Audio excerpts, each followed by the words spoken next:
ఓం నమో వెంకటేశాయ నమః.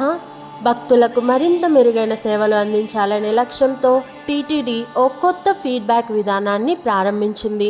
ఇకపై భక్తులు తమ అభిప్రాయాలను సులభంగా వాట్సాప్ ద్వారా తెలియజేయవచ్చు.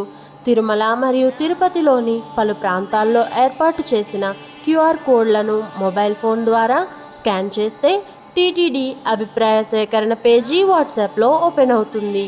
ఈ పేజీలో భక్తులు తమ పేరు, విభాగం, అన్నప్రసాదం, శుభ్రత, కళ్యాణకట్ట, లడ్డూ ప్రసాదం, లగేజీ, దర్శన అనుభవం, క్యూ లైన్, గదులు మొదలైన వాటిని ఎంచుకోవాలి. తరువాత అభిప్రాయాన్ని టెక్స్ట్ రూపంలో కానీ వీడియో రూపంలో కానీ సమర్పించవచ్చు. సేవలను ఉత్తమం, సగటు లేదా మరింత మెరుగుదల అవసరం లేదా బాగాలేదు అని రేటింగ్ ఇవ్వవలసి ఉంటుంది.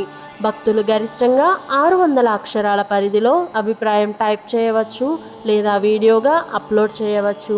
అభిప్రాయం పంపిన వెంటనే మీ అభిప్రాయం విజయవంతంగా నమోదు చేయబడింది, మీ విలువైన ఫీడ్బ్యాక్కు ధన్యవాదాలు అనే ధృవీకరణ సందేశం వస్తుంది.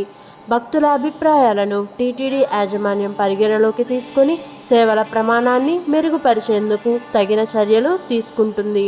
ఇది టీటీడీ ముఖ్య ప్రజా సంబంధాల అధికారిచే విడుదల చేయబడిన సమాచారం.